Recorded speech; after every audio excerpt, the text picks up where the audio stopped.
Cody Waite at Session 6 Sport Performance with another core stability set for you to add to your strength training program. We're going to utilize the kettlebell again in this one with one of my favorite movements, which is the heavy carries. So as the name suggests, this is going to be on the heavier side of weights.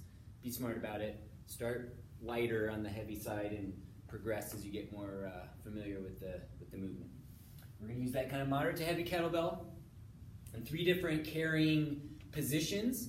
This is going to require some area to move around. So if you're at a gym, you might take the kettlebell and walk around the basketball court or somewhere where you can get kind of an extended area to walk, or if you're at home, maybe go outside and execute these there. So ideally you're looking at about 50 to 100 meters worth of walking back and forth. The first one is going to be the suitcase carry. So much like you're carrying a heavy suitcase through the airport, we're going to have this heavy kettlebell here that's really wanting to pull us this way, but we're using all of this core stabilization here to keep us upright, okay? And then we're just going to walk.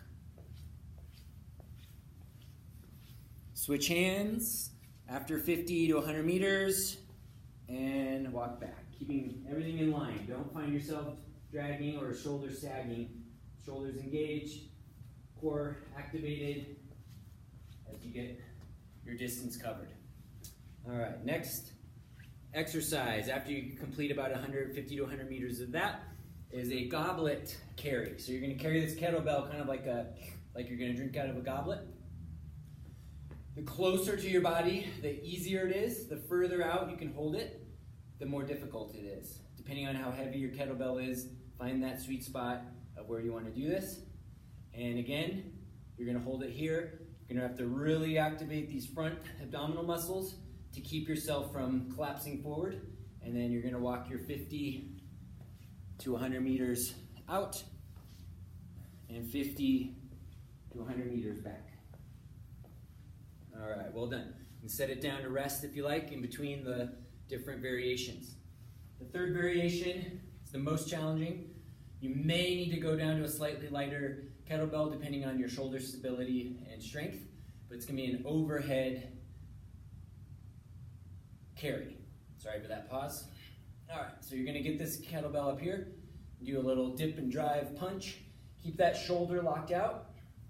We don't want to be like this, too much strain on the shoulder.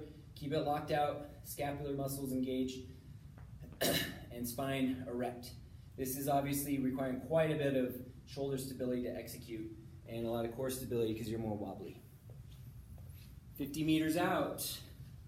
Lower the kettlebell, switch hands, 50 meters back. Shoulders locked out the whole time. Just keep safe.